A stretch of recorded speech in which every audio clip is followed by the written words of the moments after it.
B2B marketers are working with a probability of less than 1% success. That's crazy. And something has to change. Welcome to the first Cremarc podcast. Today, I'm joined by Gabe, and we're going to drill down on what is changing in terms of the buying cycle and the impact that's having on B2B marketers, and in particular, why the odds are starting to be stacked against the B2B marketer. Yeah, and I'm really excited to talk about this because we've spoken about it a lot recently. So it's good to put it in a podcast medium and discuss that today. Yeah, right. Let's get going. Let's talk about probability then. Probability, we've been discussing some really great stats recently around how the odds are effectively stacked against B2B marketers. Yeah, and I truly believe that. It's at a time when it should be so exciting to be in marketing, and we've got all the tools at our disposal. We've got loads of different approaches. We've got different channels that we can integrate together. The people I talk to are actually saying it's harder. They're having to work harder to stand still, and in some cases they're going backwards. So what has changed, right? And my view is it's probably not the way we market or the marketing tools. It's actually the buyer. So the buyer has changed. So I do some numbers in my head, and I'm living by these every day now. Is if you go, a fact you mention a lot, right? The 95 and 5% rule. Yep. So if you look at that, 95% of your target audience is not actually effectively in a buying cycle. Yep. So that leaves 5%. So if you take at random 100 people in your total addressable market, only 5 of that 100 is actually in a buying cycle. So your odds go down to 5%. If you then look at it, one of the biggest things that's happened in the last few years is that the buying cycle has got longer, but the proportion of that buying cycle where the buyer is not engaging with a salesperson is actually got longer as well. And now, depending on who you listen to, right, whether it's Gartner, whether it's other sort of marketing research companies, they say it's between 70 and 85% of the buying cycle is done as self-serve before you talk to a salesperson. So what does that mean? If you take that 85, then you actually got 15% chance of engaging with the 5%. Yeah. And I think if I can do the maths in my head, that's 0.75. Yeah. Right? So suddenly you've gone from 100 to 0.75. And then you quote one, which is really good. From Bain, isn't it, that one, which is I think it's specifically B2B Tech as well, this one. This isn't just general B2B marketing, but B2B Tech buyers have 80% of their shortlist of vendors already, just by brand. They know who they want to, 80% of who they would work with before they get to the formal buying process. Right. So if you apply that 80% to this 0.75%, it's 0.15%. So you start with 100 people and you've got a 0.15% chance of engaging on a sales activation campaign. To take that up, to get at least one, so this isn't a customer, this isn't a sale. Yeah. This is an engagement with someone who might be what we would traditionally call a lead in marketing, right? Yeah. So we'd have to go up one. So our original sample, you said 100, we take that to 1,000 to get 1.5 people, 1.5 leads. Yeah. And again, that's probability, right? Yeah. So you've got to have big numbers to actually make those work. So that's why it's tough. A bit and we've spoken about it before. I don't like the marketing funnel. I think you agree. Yeah.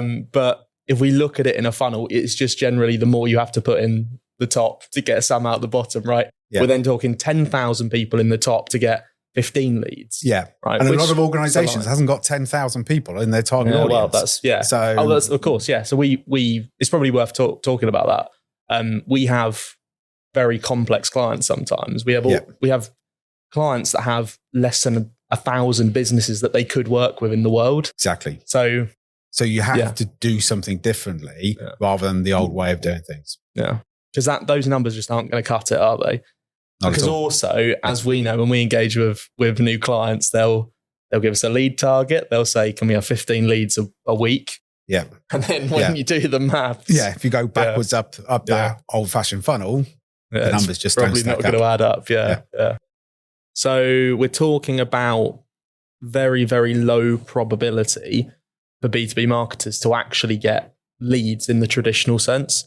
Why don't B2B marketers just change? It's clearly wrong, right? Why have we not changed? Yeah, that's a really good question, because I believe there's this gap, what the buyer does and the buyer behavior and what marketers do. And that's creating this gap, and that's what's creating sort of the challenge. to be highly productive or efficient.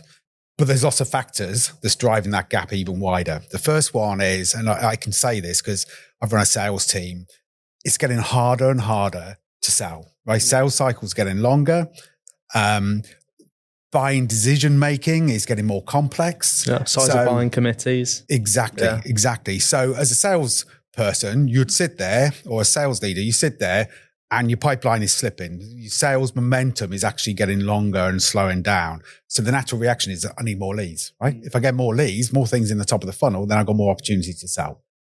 So they're putting pressure on marketing to generate volume, not necessarily quality. So that's the one. The second one is, and this is probably created by digital marketing, giving you the ability to measure things. Yeah. So CEOs are sat there, and before they couldn't really measure marketing, but now they're saying they can measure bits of marketing. So they're going back and asking for return on investment. What's the return on investment on our PPC campaign? Yeah. What's the return? We're doing all this, spending all this money on social media. What's the return on investment on social media?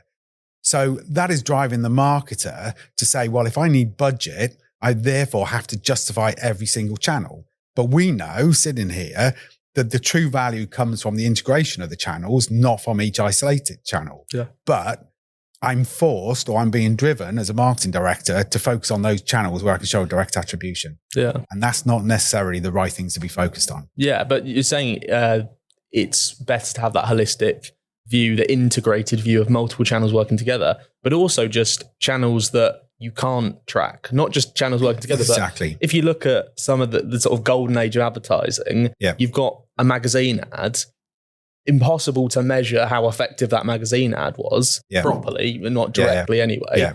But you've got programmatic, where you can literally see these companies have engaged. Yeah. As soon as, you're a CEO, so it's slightly different, but as soon as the CEO knows, their marketing department can tell them which companies engage with their ads. Yeah. Well, the marketing team is going to be forced into a position where, well, okay, we've got to show this channel is working because those are the deals that closed and this is how we engage them. Yeah. But you can't prove that with those other channels. You can't prove that with a magazine ad or a TV ad. Yeah. And it's quite interesting. If anybody goes back and they look at a good deal, right? A good opportunity that's closed, and then they go and track back, there is not direct attribution. It's so obvious. You see it in marketing automation when you can track the whole journey. Firstly, it's not just one person, right? Yeah. It's a number of people. Yeah. And secondly, they may come in from a PPC ad, right? Great. But that might be years ago, right? That's when they first knew you. Then they engaged with a bit of content, and then they may have gone quiet for 6 months. Then they may have come back and may have gone to a webinar. Yeah. So there's lots of different things. And then you can look back and go, right, which one of those things actually generated the opportunity? And the reality is, it's not any one of those things. It's all of those things. Yeah. And it's every moment, isn't it? Every touch point. Exactly. And that's why we got to think differently, because if you remove some of those things that haven't got a direct attribution, you suddenly break the whole thing. And that's what's happened is marketers have got so overly obsessed and fixated on the direct attribution tactics, the paid searches of the world, the SEOs of the world, marketing automation and email. Yeah. Everything is focused on those channels because you can show that direct attribution, but they've forgotten the most important ones, potentially. Exactly. And it's driven the activity to the bottom of the funnel where you're getting less than 1% probability of success. Yeah. Crazy. So to drive it back up, what can B2B marketers do today? What's actionable for them to change their ways and kind of claw back a better probability? I think the first thing, you've got to go back and look at the buyer, how the buyer has changed, what the buyer is doing. And then it's almost work back through the maths we did earlier. So the one that you threw in was 80% of buyers know who they're going to talk to before they enter a buying cycle. Well, that's brand. There's a hint there, isn't there? Yeah, exactly. We should probably invest in brand a bit more. So if they don't know who you are, you're never going to get them with a search campaign when it's too late, when they've already made their mind up. So that's the investment. Then if you go further up and get to the 5 and 95%, at that stage, with the brand, you've got to be marketing to the 95%. Yeah. Get them before they come into the 5%, and they come in with your name, with the trust and the credibility. If you then look at the buying cycle, and this stat of the 70 to 85% of the buying cycle is conducted before talking to a sales guy, then suddenly marketing becomes your sales guy, right? Or your salesperson. So marketing is not just about getting attention and converting to a hand raiser and to a lead. It's actually engaging, and it's taking people through that buying cycle. And it's not just the traditional going, hey, here's my product, look how great it is. It's actually coming across and giving them the information. HubSpot, brilliant at doing this, right? So they have a mission to make everyone a better marketer, not just to sell marketing automation, but if they make people better marketers by providing them tools and information and great sort of content, then those better marketers go on to buy HubSpot. Yeah. And you can apply that to anything. If I can talk about how to protect a company from cybersecurity risks and educate them on all the different angles and all the different areas that they need to protect themselves on, then they're going to come to me when they want to actually put those tools and techniques in place. Yeah. And that's the same with the whole technology market that we operate in. Digital transformation clients. Yeah.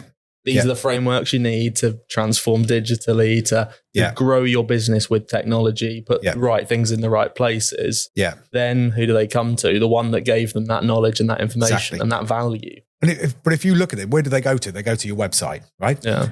And what do most people do with a website? Well, they build an online brochure. So it's all about, this is me, this is how great I am, this is my products, my solutions, etc. Throw in a few case studies to get sort of social proof in. Yeah. And then they stick a resource center on the side. Yeah. Right? It's hidden away as well. Somewhere in the navigation, there'll be content or resources or blog, and you've got to dig into it. But if you go back and say, what does a buyer want to do now? They want to come to your website to get information. Yeah. Right? And if they can't find it on your side, they'll go to somebody else. So a website really should be a resource center with a bit about you tacked on the side. It's the other way around. And it's things like that we need to think differently and we need to change. But how do you think you would get the buy-in from a non-marketer to do that? Because everyone else, any non-marketer not looking at this data would look at their marketing team who suggests that, and they would laugh them out the room. They'd say, what, you're going to tell me you're going to get rid of our website that says about our products, our solutions, our services, what we offer. You're going to say, hide that away slightly, and let's provide free value. Let's invest in content and give it away for free. Yeah, and it's hilarious because we're still having that battle. Do you gate something or don't you gate something? How many times? And the whole thing is, don't gate anything because all you're doing is trying to force somebody to say, talk to me when they don't want you to talk to them. Well, that's why do people gate things? It's literally the whole reason is I want their contact details so I can see they've downloaded it. Well, if it's good enough content, you should be confident enough to leave it to them and they'll come back. And the other option is, which is kind of almost ruined marketing, is people have this tactic, right, we'll gate it. And then as soon as they get that form filled, right, sales team on them. Yeah. Or here's 8 emails you didn't want in your inbox about that same thing you've just read. Well, exactly. And not fast. That just puts you off. So I think there's a couple of things. Firstly, you talk about this fear of doing something that puts your head up. Yeah. And sort of say put a target on your back, but puts you in the spotlight. Mm-hmm. So it's so easy to do the same thing. Right? Nobody gets fired for doing the same thing, right? But if you do something and it doesn't work, so you've got to be a little bit brave because you will get fired if you're going backwards and backwards and backwards, or there'll be less investment in marketing. So marketers have to be brave, right? They have to come forward. Then they have to stop looking at this direct attribution and looking at the whole sort of side. So it's about correlation, not about direct attribution. So it's looking at the mix. The ultimate goal you're trying to do is generate more sales momentum. So you're trying to generate not necessarily more leads, but you're actually generating better qualified leads that progress through that sort of closing funnel quicker and more effectively. So it's looking at those top level numbers. And if you're showing and demonstrating increased sales momentum, then you're doing a good job. Then it's looking at the correlation. Right. If I do more social, am I getting more visitors to my website? If I'm getting more visitors to my website, am I getting more engagement with content? Out of the people that's engaging, am I getting more people in an organization or just one person in an organization? So is that person sharing content with their peers? And if all of those things start stacking up, then you can start looking at intent, right? Which is another cracking area is it's not the amount of activity somebody does, is what type of activity they do. And then that shows that you're progressing them down that sales cycle. So on that, the intent stuff's great. I mean, some of the tools we've got now, like I was about to do a BBC, other brands are available, but there's loads of different variations, loads of options. Everyone knows them. Yeah. Why do we think we need to move towards that and away from that kind of traditional lead scoring approach of, looked at a web page, 1 point, looked at a download, clicked on an email, 1 point. Yeah. And to be honest, that changed the game. When we got marketing automation and we had lead scoring, and suddenly you knew who was going to your website, you knew what they was engaging with, you knew who was clicking on your emails or clicking on your social posts, etc. It's fantastic, and you can build that up. But if they're now spending 85% of their buying cycle engaging with marketing, at what point does that score become real? And it's not about activity. And we've also seen as well that there used to be the traditional funnel where you've got, awareness, consideration, decision. Yeah. It doesn't happen anymore. You used to put your content into each of those different buckets. People don't do that. Sometimes they go straight to pricing. Can I afford this? Yeah. And once they work out they can afford that, which used to be a real buying signal, it's now I can afford it. Let's go back and understand what it is and what it does for me. So it's recognizing the fact that it's more like a flywheel now rather than a funnel. So you've got to be smarter in terms of what you're looking. What are the intent signals? I always say it's not one person doing something from an organization. It's multiple people. That shows that it's not one person's got some interest. It's actually a topic or an area that the company's looking at. Then it's looking at the amount of content, the depth of content, the frequency of content. And it's things like that that real shows a sign of intent. Yeah. So if we put that into, they use an analogy. If you're an ice cream salesman, stick with me here. Okay. An ice cream salesman, you want to be looking at the data that tells you how many people want ice cream in a given location. So you know where to park your van. Basically, that's the intent side of stuff, right? Yeah. Even better, you know who those people are. You can park outside their house, right? Yeah. But the traditional way of gated content, lead scoring, and sales attack as soon as they download something was like someone goes into a library, they read a book, they pick up a book that's like history of pistachio ice cream or something. Yeah. And then you got ice cream van burst through the wall, like in some sort of A-team fashion, sirens blaring. And they're like, do you want to buy an ice cream, mate? And that's the original way that B2B marketers used to look at it. Yeah. It's like, well, that person's looking at something related. Yeah. So I'm going to jump on them right now and try and force them to buy. Yeah. Well, I mean, what's the likelihood of you jumping into a library and trying to sell an ice cream to someone? Well, less than 0.1%. Yeah. So exactly. It's all a good example as well of how it's changed. If you look at the business to consumer world, it gives you good signals of how things are changing. Because at the end of the day, B2B buyers are people. So if you look at cars, right? If you're going to buy a new car, traditionally you'd either, going back years and years and years, you'd go to things like the motor show, right? And look at all the new cars and work out which is the best. If you couldn't get to the motor show, you'd actually go through all the dealers. You'd go and see BMW, Mercedes, other vehicles are available.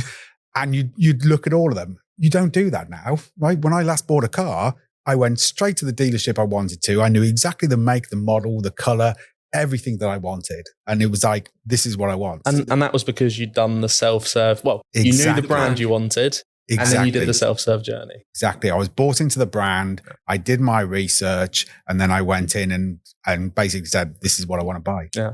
So that's the way the world's changing. Yeah. So if we talk about the B2B buying cycle and the buying committees that go through that buying cycle with different people within the business, how has it changed over the last few years? I think it's changed a huge amount, right? Absolute huge amount. A real common thing when I go in and talk to people, they go, right, we want to get higher in the organization. So my website needs to appeal to the CX level, right? Yeah. Typical. Yeah, right? every time. Yeah. And then you go to the sales guys and go, right, who do you engage with? And they go, well, I do engage with the CX level, but it's normally at that tick in the box, final decision presentation moment. So they're not the people that come to the website. So I think the first thing is the buy-in committee, so to speak, has got broader. So you've got people that influence. You've got people that's actually end users that are asking for things, that then get the researchers to go and look for things, that then take it up to the next level of management seniority to look at and try and do the budget. Sometimes budget comes down, but sometimes budget's generated by pushing things up. So you've got this massive spectrum of personas. And that's the challenge we've got now, is you've got to understand which persona you're trying to engage with at which time. And that is what is driving us to think more about content. And I think we've got a podcast coming up that's going to real focus on content. But you've got to appeal to all those different people at different times. So going back to the funnel, it's not the funnel anymore. It's all of those different pieces of content, all those different touch points, and people are coming in at different points, and they've got different agendas. They're coming in for different reasons, and it's trying to sort of pull that together. So that's step one, right? The buying committee is bigger. The second bit is, as soon as you start introducing more people, then you've actually got a longer sales cycle. And then if you compound that by the fact that people are more cautious, right? We're constantly going from one sort of level of economic, political uncertainty, etc., to the next one. And also companies are more global than they ever used to be. So it's not just what's happening in the UK, it's what's happening in Europe, it's what's happening in the US, worldwide, etc. So you've got all those factors, which is making people think harder when they're making decisions. And when you think harder, you think longer, right? So the whole cycle is getting longer and longer and longer. And then coming back to the point we made earlier, that is not the time engaging with a sales guy. That is in time that you're self-serving. Yeah. And that again elevates marketing. Marketing's got to engage with more people for a longer period. So it's not just about capturing their attention. It's about keeping their attention and fueling their sort of trust, appetite, sort of desire to engage with what you've got over that long period of time. So is there anything strategic marketers can do to make, you're saying the buying journey is longer. Yep. There's more people in the buying committee. What are the stats? I think is 100 and how many days in a buying committee now on average? 172 or something like that. Yeah. And it something ridiculous that's so long. Range. Yeah. We've got some clients that do things within a quarter, but that's very, very seldom, more commodity products. Yeah. We've got some, their sales cycle can be up to 2 or 3 years. Yeah. So it just really shows a difference. Yeah. So if we're talking sometimes potentially 2 years, and you've got a committee of 5, 6, sometimes 7 people. I think 7 was the recent stat I saw for enterprise businesses. Yeah. It's usually minimum 7 people in a buying committee. Yeah. What can marketers do that's strategic to make the content they create more shareable within that buying committee? How can you almost drop something in and let it circulate? Yeah, it's all about educating. Like, people want to learn, and we forget that. Like, what organizations tend to do, and we've tended to do in the past, is we want to talk about how great we are and our products are how great we are. It's like we look internally and go, these are brilliant things, let's tell you about them. Where it's the other way around. It's sort of going, you are sat in this situation, you have got these challenges, you've got, you use the term, jobs to be done, and aspirations of things where you want to get to. And you've got to appeal to those sort of things on almost equal measure. So you've got to address their today while showing them you can take them to tomorrow. And that's not about, this is what we can do, this is how great my product is. This is taking them through the thought process. What are the things they need to think about? I talk a lot about, you say what your differentiation is. These are the features, benefits of my solution, but you don't tell the audience why that is important. And that's what you've got to do in terms of educating. You've got to make the audience know why something is important, and then you can sell why you sort of solve that. Yeah. Yeah. So it's the art of the possible a lot of the time. It's like, this is what you could be doing. You didn't know it existed yet, but I'm going to educate you. Yeah.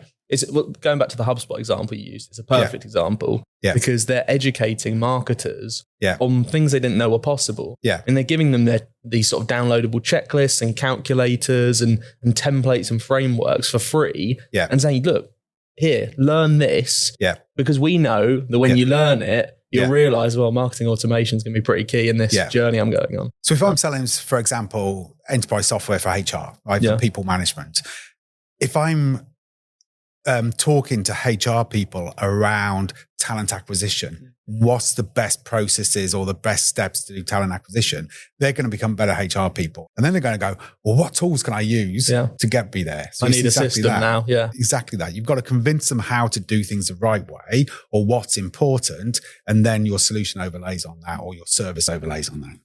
So I think what we're talking about is I think there's an interesting point here. What we're talking about is thought leadership. That's what we're talking about, is that education, that art of the possible. Yeah. But B2B marketers have been doing that before. Yeah. Do you think the only problem with what they've been doing so far in that space is the fact they put it in the form of a white paper that's really long and boring and they gate it? Or is there another problem as well? Yeah, I think there's lots of it. Firstly, if you look at most ads that come up in your LinkedIn feed, for example, how dull are they? Right? Yeah. If you sit at night and watch the TV, you've got some great ads in the B2C world that captures your attention. You come to work the next day, you talk about it. How many times do I talk about an ad that appears in LinkedIn? Never, right? Because they're all. Do you even remember them? It's probably the first point. Yeah. So B2B marketing doesn't have to be dull and boring. Step one. The second bit then is the content needs to add value. If I read a book and I can apply something I read to my life, I remember it and I apply it and I'm enthused about it. We don't do that with content, right? People will read short form content. They want to get to the point. They haven't got the time to read War and Peace, but a lot of content out there is still that long form. So it's got to be short. It's got to be easy digestible. And then the next bit, it's got to serve the buyer, right? Marketers shouldn't sell. They should be satisfying the needs of the buyer. And I think that's a very subtle sort of term or subtle sort of way of looking at it, but it's a real important one. So it's becoming more buyer focused rather than attribution focused now? Is that? Yeah, the buyer's on a journey. And what we're doing is we're marketing the destination. Yeah. We're not taking them on a journey. Yeah. And you've got to go on the journey. The first bit is on a journey is plotting your course, plotting your route. So if you can help them go, right, this is your best route to get to where you want to be, rather than saying, I said where you want to be and I can get you there, right? It's taking them on a journey. So in summary, the odds are stacked against the B2B marketer, but the power is in the hands of the B2B marketer. So if they can change, they can adapt to this new buying world and really see some improvement in their results. Definitely. It shouldn't be feared. It should be an exciting time. There's so much we know more about the buyer. All we've got to do is tune into them. And what we're going to do in our next podcast or the series of podcasts is we're going to start drilling down into some of those things. So we're going to talk about brand. What can you do to get that brand out there and tune in to the 95%. We're going to talk about content. How can you facilitate and support and guide this self-serve buying cycle? And then we're going to talk about on another episode around sort of how we use different metrics and how we start measuring marketing performance. Yeah. And how we look at intent and how we look at media distribution and everything that we believe can help B2B marketers of today get more in touch with the buyer. What we call realigning B2B marketing with the buyer. Brilliant. Yeah. Right. So thank you for listening to this episode. We hope you can join the next one. As Gary says, we're going to be talking about all these fun subjects in the coming weeks. Thank you.